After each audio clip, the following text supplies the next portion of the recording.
Bien, estimadísimos alumnos, entonces vamos al análisis de nuestra, o mejor dicho, a la corrección de nuestra solemne 1.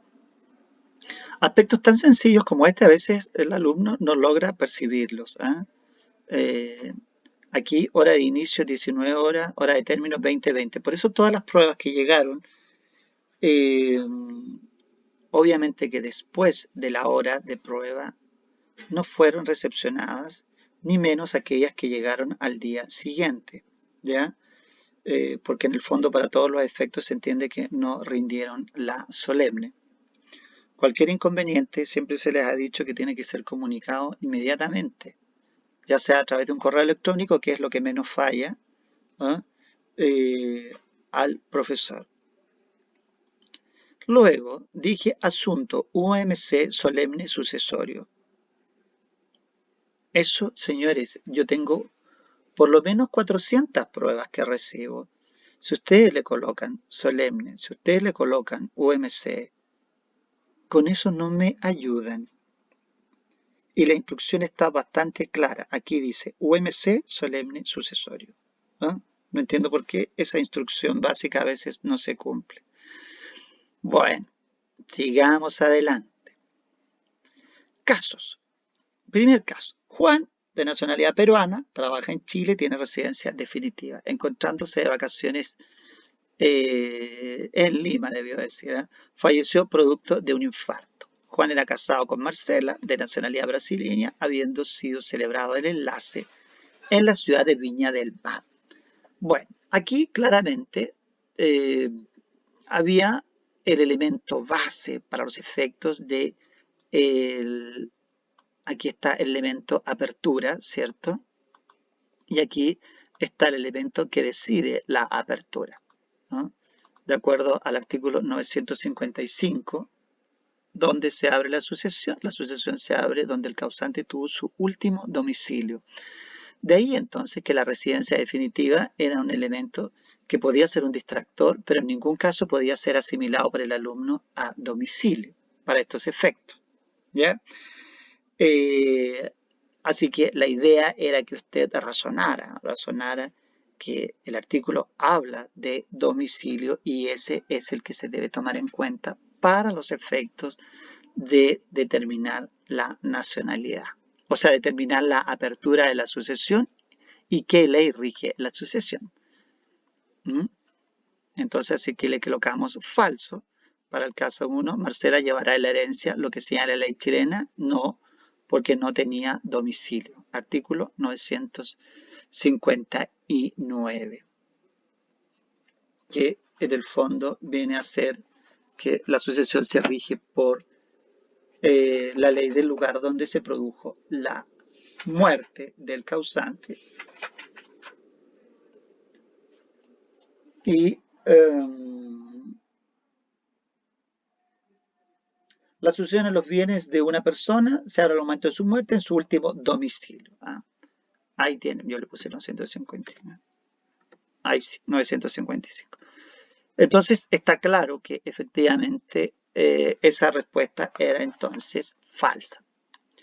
Veamos qué seguía después. Pedro es hijo natural de Emelina Flores, quien falleció en la ciudad de Rancagua el 20 de marzo de 1990. Al morir Emelina, era casada en segundas nupcias con Francisco, con quien tuvo dos hijos, Hugo y Paco. Esto nosotros lo vimos al comienzo, ¿ah? Cuando vimos las diferencias. Bueno, y de hecho lo vimos también el semestre pasado cuando vimos familia. Las diferencias que hacía el legislador en, el, en la sucesión, cuando había hijos legítimos e hijos ilegítimos. Pero siguiendo siempre con el 955, la ley que rige es la del momento del fallecimiento. Por lo tanto, esto significa que a esa fecha no regía todavía la nueva ley de filiación que ustedes ya estudiaron, y que por lo tanto la persona debía regirse por la ley antigua.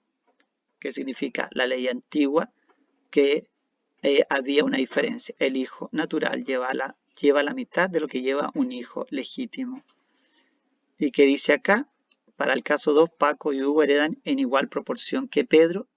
Falso, porque Pedro es anterior a la ley de filiación y hereda la mitad. ¿Mm?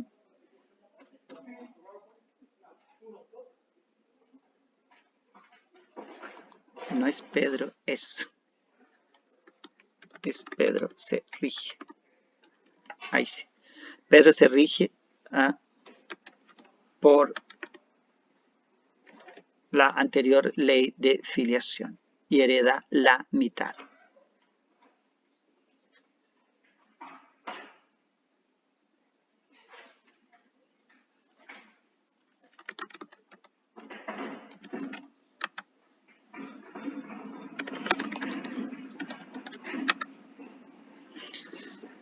Luego tenemos, me da cosa esto porque hago la corrección y no escucho el reproche que estaría viviendo si estuviésemos ahí en sala de clase.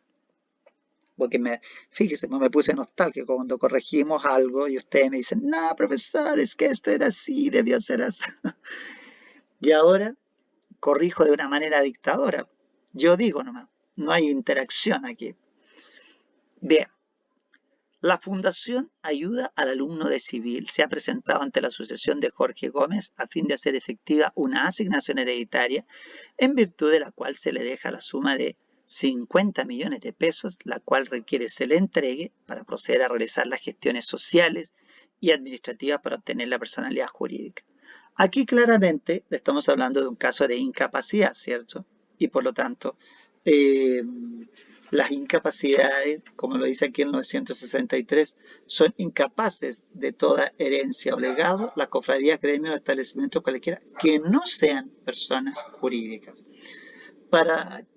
Pero si la asignación tuviera por objeto la fundación de una nueva corporación o establecimiento, podrá solicitarse la aprobación, fíjense, legal y obtenida esta, valdrá la asignación. Eso significa que la persona jurídica tiene que tramitar antes de exigir la asignación. ¿Ah? Antes de exigir la asignación, constituye su personalidad jurídica, la obtiene y una vez obtenida, se va a cobrar su asignación. Aquí se hacía el proceso al revés. Se cobraba y después se iba a obtener la posesión efectiva, o sea, la concesión de personalidad jurídica. Entonces, como decía la respuesta, para el caso número 3 resulta procedente. Si los fondos se utilizan en la creación de una persona jurídica, falso. Primero se debe obtener la personalidad jurídica, luego hereda los fondos. ¿Ya? Vayamos ahora al número 4. Jorge Figueroa ha convenido con Clara Sesemann, madre de Nicolás Figueroa Sesemann, nieto del primero, un pacto de no mejorar. Ella lo ha creído conveniente debido a que se ha divorciado del padre del niño, Francisco Figueroa, que es uno de los cinco hijos de Jorge. Entonces aquí estamos frente a un pacto de no mejorar, ¿cierto? Pero el pacto de no mejorar tiene que celebrarse por un legitimario, como dice la norma del 1204. ¿Eh? Y resulta que, ¿dónde vamos? Para el caso 4 solo falta la escritura pública para otorgar el pacto de no mejorar. Falso. El nieto no es legitimario, dado que su padre está vivo. ¿Mm? Claro, porque si el padre está vivo, entonces el padre es legitimario. El hijo no es legitimario. ¿Mm? Bueno, ahí tenemos eso. 4. El partidor de la herencia que dada al fallecimiento de Carlos Guzmán ha determinado que no puede continuar con el procedimiento de liquidación y distribución de bienes porque no consta que se haya pagado el impuesto de herencia por la cónyuge sobreviviente. Para el caso 5, es pertinente la resolución del partidor, dado que la partición se puede efectuar siempre que esté pagado el impuesto. Claro. Vamos a agregar allí artículo 959, pues una baja general de la herencia, ¿cierto? ¿Se acuerdan haber estudiado bien las bajas generales de la herencia? La Universidad Miguel de Cervantes, no, primero tenemos que leer el caso. La señora Francisca Zuloaga falleció el 20 de marzo del 2009, sucediéndole sus dos hermanas, Marcela y Patricia. En el año 2013, Patricia falleció sin haber alcanzado a pronunciarse sobre la aceptación o rechazo de la herencia. Estamos hablando de derecho de transmisión. Patricia había otorgado testamento en abril del 2010, dejando como legataria a la Universidad Miguel de Cervantes. Entonces, en este caso, la Universidad Miguel de Cervantes goza del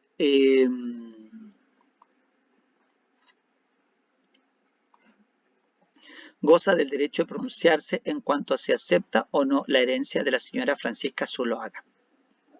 Pero la respuesta es falsa, dado que el transmitido debe ser heredero y no legatario. ¿Y qué decía acá el caso? Ah, claro, dejó como legataria. Claro, porque recuerden que en el derecho de transmisión, el derecho de opción de aceptar o repudiar va en la masa, va en el patrimonio. Y un legatario no recibe un patrimonio, sino que recibe bienes determinados. Por lo tanto, malamente la Universidad Miguel de Cervantes podía ser ella la que ejerciera el derecho de opción porque no tenía la calidad de heredera. Ahí estaba la razón para esa respuesta. Don Gerardo Montesinos es hijo natural de Claudio Montesinos, este último fallecido en abril del año en curso, dejando testamento, en el cual ha declarado indigno a su hijo natural, dado que como consecuencia de la demanda de alimentos intentada por aquel, perdió la casa que habitaba, ¿no? Entonces está enojado con ese hijo que lo demandó por alimento y lo declaró indigno. Aquí dice, para acreditar la indignidad, en el caso 7, los herederos de Montesinos pueden acompañar la sentencia que ordenó el remate del inmueble que sirvió de hogar a Claudio Montesinos. Sí, es verdadero, porque se habla de que efectivamente en el juicio de indignidad que van a seguir los herederos se puede acompañar como prueba algo que evidencie una actitud con el legislador. Podría ser, sin embargo, que no lo concediera, ¿eh? No significa que sea una prueba definitiva, pero de que es una prueba idónea, sí. ¿Es una prueba idónea? Sí. Durante la primavera del 2017 falleció en Santiago Eloísa Benavente, sobreviviéndole su marido y sus padres, Ana y Joaquín, de 93 y 94. Su único hijo falleció 3 meses antes que Eloísa, dejando a su mujer embarazada de su tercer hijo. Ahí está el elemento a fijarse. Porque si efectivamente estamos hablando que su único hijo falleció antes que Eloísa, dejando a su mujer embarazada de su tercer hijo, había 2 hijos antes, lo que significa que estos ocupan el primer lugar de sucesión. Y en ese caso, entonces, no heredaban, en este caso, los padres. Por lo tanto, se mantenía en el primer orden de sucesión. Los hijos heredan por derecho de representación. Heredan por derecho de representación. Los 2 hijos vivos.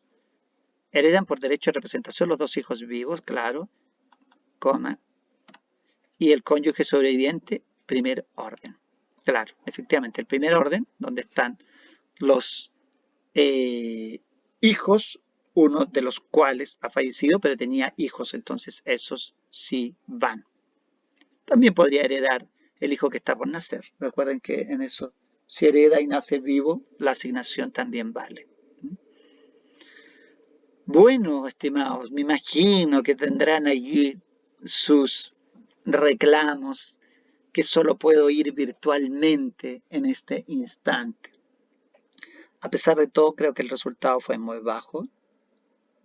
Y bueno, vamos a ver cómo solucionamos esto. Pero tiene que ser estudiando. Tiene que ser estudiando mucho.